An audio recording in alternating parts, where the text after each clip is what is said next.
They say mothers forgive everything, but even forgiveness starves when love turns into humiliation.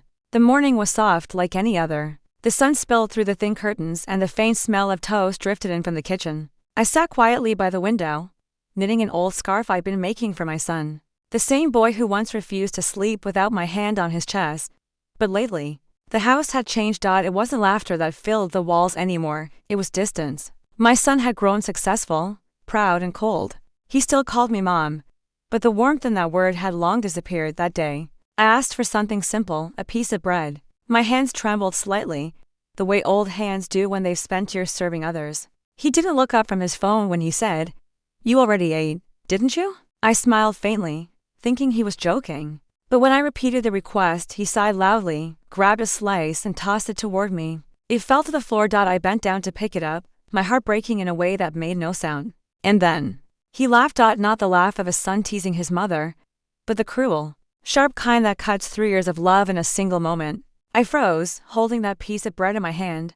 For the first time, I saw not my son, but a stranger who had forgotten the woman who once starved so he could eat. I said nothing. Silence has always been my weapon, sharper than any word. But that silence was different this time. It wasn't peace. It was the birth of something stronger. That night, I sat in my room and looked around. Every corner of this house had a memory: his first steps near the couch, his laughter by the fireplace, his tears when his father left, and yet, all of that, all of me was invisible to him now. I whispered to myself, "You may laugh today, my son, but one day this silence will echo louder than your pride." Sometimes, love doesn't die in fire, it freezes slowly, until you can no longer feel its warmth. He laughed when I asked for bread, but soon, he learned what hunger really feels like, not for food, but for everything he once took for granted. Every betrayal starts with a whisper, not in the air, but in the heart. The next morning, the house was silent. But silence no longer felt peaceful. It felt heavy, like walls were watching. Like even the air knew something inside me had cracked. My son walked past me without a glance. Dressed in his expensive suit, cologne lingering behind like arrogance. He left his coffee unfinished, his voice echoing in my head from the night before, that cruel laugh replaying again and again. When the door closed behind him, I stared at the chair he'd been sitting in. Once upon a time, I used to iron his shirts before school, pack his lunch, and kiss his forehead for luck. Now, he couldn't even hand me bread with respect. I sat quietly, my fingers tracing the wooden table. The same table I'd bought after his father died. Every meal, every story, every laugh we once shared. It all happened here. And now it had turned into a battlefield of silence. That morning, I made tea for myself and placed a second cup across from me, his cup. Old habits die slower than hope. But as the tea grew cold, I realized something. Maybe love can't save someone who doesn't want to be saved. By noon, he called from work. His tone was clipped, irritated. "Mom, did you pay the gardener?" I said softly, "I was waiting for you to come home." "I didn't want to use your money without asking." He sighed. "It's my house. Mom, you don't need to wait for permission, just do your part." Then he hung up. My part. That phrase echoed like a slap. Had my part been reduced to chores, to silence, to invisibility? I went to his room after the call. It was spotless, not from his effort, but mine. On his bedside table was a framed photo, him in front of this very house, smiling for the camera. The caption read, "Finally bought my dream home." My name wasn't mentioned. My years of sacrifice weren't part of that dream. That's when the first crack appeared. Not in the walls of this house, but in my heart, because that day, I finally understood. I hadn't raised a man. I had raised a mirror. One that reflected my love but gave nothing back. Somewhere between his success and my silence, he forgot that everything he owns was built on the hands that once trembled feeding him. The first crack doesn't break the heart, it wakes it, and once a mother's heart wakes, the world around her begins to shake. Some truths don't scream. They whisper through empty rooms until you're forced to listen. That evening, I sat alone in the living room. The same golden light that once made this house feel warm now felt sharp, almost cruel. I stared at the family photos on the wall, moments frozen in smiles. But now they looked like lies. Each frame whispered a story I had ignored. I had been living in a house built on half-truths and silent disappointments. He never really bought this house for me. He bought it because of me. My name wasn't on the deed, but every brick carried my fingerprints. I had sold my late husband's gold bangles to help him with the down payment. I had stayed quiet when he said, "Mom, I'll put your name later." But later never came. That was the unseen truth. He didn't steal my bread that night. He had stolen my worth long ago. I stood up and went to the old wooden cabinet. Inside, I kept every paper, every bill, every receipt of this home, the silent proof that I helped build it. My trembling hands touched each document, and with each touch, the weight of years began to lift. Tears fell, not from sadness, but from realization. Love had blinded me, but betrayal sharpened my sight. He thought I didn't understand, that I was just an old woman living off his mercy. But he forgot one thing. I was the one who taught him how to survive.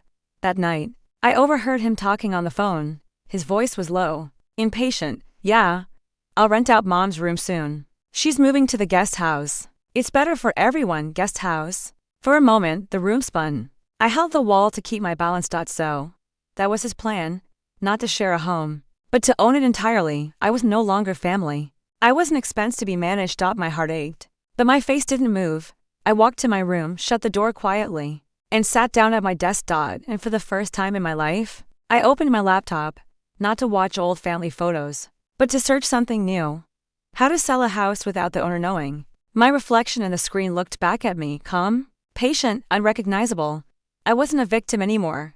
I was a woman with a plan. The truth didn't break me. It freed me. Because once you see who someone truly is, you stop begging them to be better. He thought I couldn't survive without his roof, but he forgot. I built the foundation. And foundations remember everything. Every storm begins in silence, and that night, the silence in my heart finally cracked. The morning felt heavy, almost unreal. He walked past me without a glance, humming to himself while scrolling on his phone. The same son who once held my hand crossing the street now looked through me as if I were a shadow. That overstayed its welcome. I made him breakfast, not out of love, but out of memory. The smell of butter and toast filled the air, the same way it did when he was a child. Back then, he'd giggle and say, "You make the best bread in the world, Mom." Now, he said nothing. He just ate, standing by the counter, eyes on his messages. When I asked softly, "Will you have more?" he didn't answer. Instead, he dropped his plate in the sink, splashing the leftover water onto my sleeve. Then came the words that burned deeper than any wound.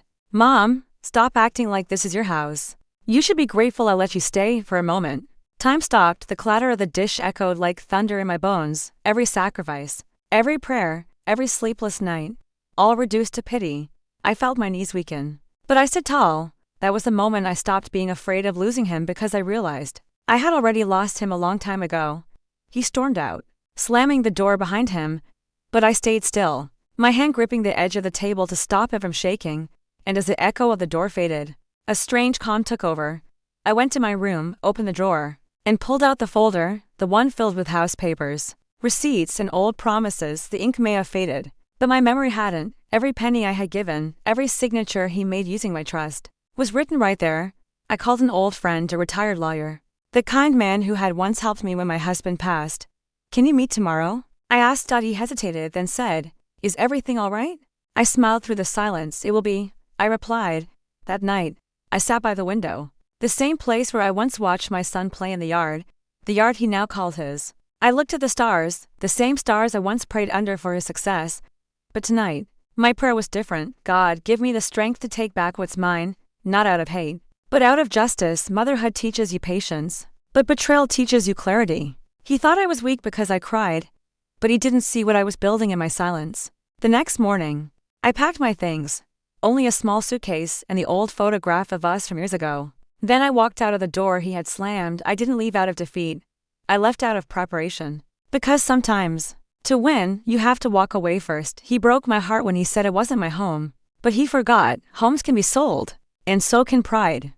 Revenge doesn't always roar. Sometimes it whispers through a signature. The morning after I left, the world felt different, quieter, sharper, and almost free for the first time in years. I wasn't waking up to footsteps that reminded me of how unwanted I'd become. No slammed doors, no cold glances, just the sound of my own breathing, steady, certain, alive. I sat on the edge of my small rented room's bed, staring at the papers my lawyer friend had given me the night before. My hands trembled slightly as I held the documents that carried my entire life story, the deeds, the savings, the trust papers, everything that I had earned, built, and foolishly handed over to my son in the name of love. He thought I was leaving to disappear, but I was leaving to be reborn. When I arrived at my lawyer's office, he greeted me softly, his voice filled with a kind of respect that I hadn't heard in a long time. "You're sure about this?" he asked. I nodded. He sold his respect for comfort. Now it's time I buy my peace with silence. We went through every line, every clause. My lawyer's eyes widened when he realized what my son had done. He had transferred everything into his name without my full consent, using my trust as his weapon. But fate, I've learned, has a funny way of giving you one last card to play. The clause that said any fraudulent signature could void the entire transfer. And that was my quiet weapon. I signed the reversal papers with hands that no longer shook. Every stroke of ink was a piece of my heartbreak turning into power. Every word was a silent scream he'd one day hear in the echo of his own guilt. When the last page was signed, my lawyer leaned back and whispered, "He won't see this coming." I smiled faintly. He never saw me coming either. Not as a woman, not as a mother, and certainly not as someone strong enough to let go. That night, I sat by my window again, the new one. In the small apartment that didn't have memories of shouting or silence, I made myself a cup of tea, held it close, and stared at the papers one last time before tucking them safely away. Tomorrow, the process would begin, quietly, legally, perfectly. No yelling, no chaos, just consequences. As I watched the city lights flicker below, a tear rolled down my cheek, not from pain, but from release. For years, I thought being a mother meant forgiving endlessly. But forgiveness without boundaries isn't love, it's surrender. And I had surrendered enough. I picked up my phone, saw his name flashing in my missed calls, but didn't answer. Let him wonder. Let him feel that silence he had once thrown at me like a punishment. Because now, that silence was mine, sharp, deliberate, and stronger than any words I could ever speak. For the first time, I slept without fear. No tears, no anger. Just peace. The kind that comes when you finally choose yourself. He thought I left because I was weak. But walking away wasn't surrender, it was strategy. Sometimes life waits for the perfect moment, not to punish you, but to make you watch what you've become. 3 days. That's how long the silence lasted after I sold the house. No calls, no messages, not from him, not from anyone. For the first time, the house across town, small, quiet, smelling faintly of fresh paint and lavender, felt like peace. I sat by the window every morning, sipping tea, waiting for guilt to come. But it never did. Instead, there was calm, and a growing ache that sounded like justice whispering through the walls. Then, one evening, it happened. My phone buzzed and his name flashed across the screen. Ethan, my son. I didn't answer. The calls kept coming. 10 times, 15, then a message, short, shaky, almost desperate. "Mom, they told me the house isn't ours anymore. The locks, they changed them. What's going on?" I read it twice. My hands trembled. For years, I'd begged for respect, for kindness. All I'd received were rolled eyes, raised voices, and laughter when I asked for something as small as bread. Now he was the one outside the door, realizing too late that a mother's silence can be louder than any scream. The next day, he came to my new place, stood at the gate.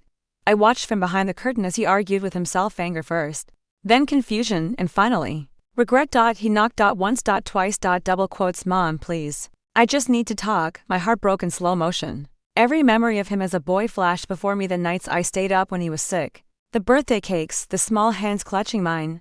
But those hands had grown, and somewhere along the way, they learned to push instead of hold. I opened the door just enough for him to see my face.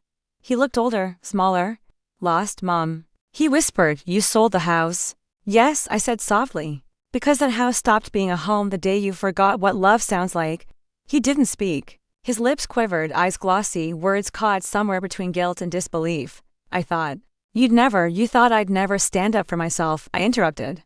"But even mothers have breaking points, Ethan." He nodded silently, then turned and walked away, not angrily this time, but slowly, like someone who'd finally met the weight of his own actions. Sometimes the tide doesn't come to destroy, it comes to cleanse, to take away everything false and leave only the truth. That night, I stood by my window again. The moonlight touched the teacup on my table, and for the first time, I realized something profound. I didn't lose a home. He lost a mother's heart. The lesson of pain: sometimes life doesn't teach through love, it teaches through loss. And the lesson always comes when the noise fades and silence becomes your only mirror. Days passed. Then weeks. No calls, no knocks on my door. Just that haunting quiet that sits beside you like an old friend. One that reminds you of everything you gave, and everything they took for granted. I tried to move on. I truly did. I started working part-time at the library, surrounded by books and stories that didn't hurt. But every time I shelved a story about family, I felt that hollow space inside me, the one where my son used to live. Then, one rainy evening, my phone buzzed again. It was an unknown number. The message read, "Mom, it's me. I lost my job. My card doesn't work anymore.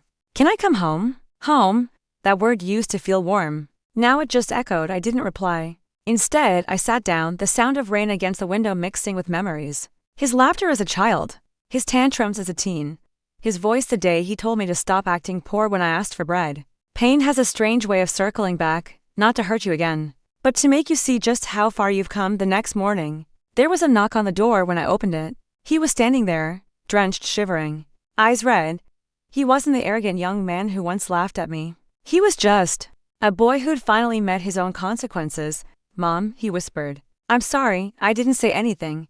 He fell to his knees on my doorstep, tears mixing with rain. "I didn't understand," he said. "I thought you'd always be there, no matter how I treated you. But when the house was gone, when you were gone, I realized it wasn't a home I missed.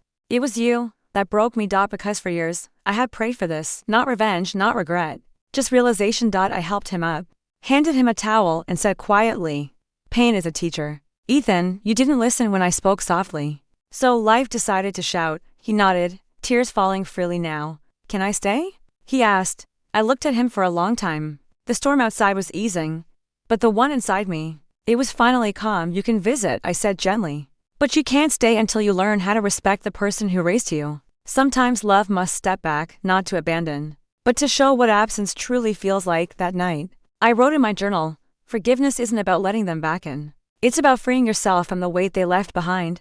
And as I closed the book, I realized something. Pain had done what years of pleading never could. It had taught my son the value of a mother's heart. What happens when pain becomes a teacher love could never be? Sometimes peace doesn't arrive with forgiveness, it arrives with understanding. When the storm finally passes, you don't just find quiet, you find yourself. Weeks drifted by, slower now. The chaos had settled, no more angry calls, no more broken words echoing in my heart, just silence, the kind that used to hurt, but now felt almost healing. Every morning, I'd sip my tea by the window where the sunlight crept in gently. I'd watch the world move on, neighbors chatting, children running to school, and for the first time in years, I didn't feel left behind. I felt free. My son still texted sometimes, short messages, careful words. He had started working at a diner, saving up, trying to rebuild his life. I didn't always reply, not because I was cruel, but because I was teaching him the one lesson he refused to learn. That love is earned through respect, not guilt. One afternoon, he sent a picture, him handing food to an old homeless man outside his workplace. The message read, "I get it now, Mom." I smiled, not out of pride, but out of peace. Because the storm had done its work. It had stripped away everything false and left behind only truth. That night, I walked through my new little home, smaller, simpler, but mine. I touched the wall, the same way I once touched my son's forehead when he was sick, and I whispered, "This time I'll build peace, not just shelter." The storm doesn't just destroy, it reveals. It shows you what's worth keeping and what you should never let back in. One Sunday, I heard a knock again. When I opened the door, he stood there, not with excuses this time, but with humility. He held a loaf of bread. "Fresh, warm for you," he said. "I remembered you like it soft inside and crisp outside." I took it. Tears filled my eyes, not from pain this time, but from gratitude. The same bread that once caused a storm had now become a bridge. We sat in silence, sharing slices, no apologies needed, just understanding. Because some storms don't end with thunder, they end with quiet hearts learning to breathe again.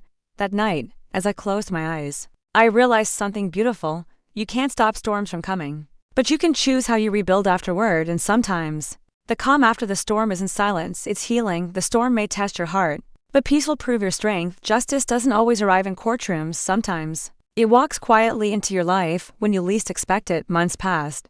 The world had settled into its rhythm again, but inside me, something had changed forever. I wasn't the same mother who once begged for love or acceptance. I had become someone stronger, someone who understood that silence, when used right, speaks louder than shouting ever could. The house I'd sold was now under renovation. The new owners were a kind, retired couple who loved gardening. Sometimes I'd pass by, watching them plant roses in the yard where my son once played. It hurt, but it also healed, because that place no longer held pain, only lessons. One morning, I received a letter, stamped with my old address. It was from the bank. Inside, there was a note and a check. The note read, "Mom, I've paid off the mortgage you struggled with for years. It's my way of saying thank you. And I'm sorry, you taught me that home isn't where you live. It's where you learn who you are." I stared at the paper, and for the first time in a long time, I cried, not from anger, not from loss, but because justice had finally arrived, not through revenge, but through realization. Sometimes the heart doesn't need someone to suffer. It just needs them to understand the pain they caused that evening. I took a slow walk to the park near my new apartment. Children were playing, birds chirped, and the wind carried a strange peace, like the world had exhaled. I sat on a bench, closed my eyes and whispered a prayer, not for revenge, but for my son's growth. Because justice, I learned, wasn't about punishment. It was about balance when life finally returns to the hands of the one who once felt powerless. Weeks later, my son came to visit again. This time, there was no tension in the air. He hugged me, tightly, quietly. Like the boy who once clung to me after nightmares. He said, "You were right. Mom, bread doesn't just feed hunger, it shows who's willing to share." I smiled. "And justice," I replied softly, "doesn't always shout. Sometimes it whispers when the lesson sinks deep enough." He laughed a little, and in that laughter, I heard peace. Justice doesn't always roar, sometimes it echoes in silence. Through hearts that finally understand what love truly means. Some stories end with revenge. Mine ends with realization. It had been a year since I left that house. A year since the night I walked away from the son who forgot the woman who raised him from nothing. But time has a strange way of healing. It doesn't erase the scars, it teaches you to wear them with pride. I sat by the window of my new home that morning, the sunlight resting gently on my face. The smell of fresh bread filled the air, warm, comforting, symbolic. It wasn't from a bakery. It was my own. I'd baked it with my own hands, just like I once did when he was a child. There was a knock at the door. When I opened it, my son stood there, older, quieter, humbled. He didn't speak right away. He just held out a small bag. Inside, there was a loaf of bread and a note that read, "For every slice I forgot to share. For every tear I made you hide." I remember now, my hands trembled as I held that note. Because in those few lines, I saw everything I'd ever wanted. Not money, not property, not revenge. Just acknowledgement that sometimes justice doesn't come wrapped in apology, it comes in understanding. He sat with me that day. We ate together in silence. The kind of silence that heals instead of hurts. He told me he had moved back into his old house, not because he missed it, but because he wanted to remember where he went wrong before he left. He said, "You didn't lose your home, Mom, you found yourself." I watched him walk away, and this time, I didn't cry, because the story that began in pain had ended in peace. As night fell, I stood outside my door, feeling the cool air brush against my skin. The moon was high, bright and forgiving like life itself, offering another chance, and in that stillness, I whispered the final word. They may take your comfort, your house, your pride, but never let them take your voice, because when you speak your truth, the world listens. And when you rise from betrayal, that's where true justice begins. So if this story touched your heart, remember, every silence hides strength and every tear carries wisdom. I'm Zishan. And this is Echoes of Grandma, where the past speaks and the strong rise quietly. Subscribe now for more stories that will move your heart and remind you, justice doesn't always shout. Sometimes it whispers through a grandmother's voice.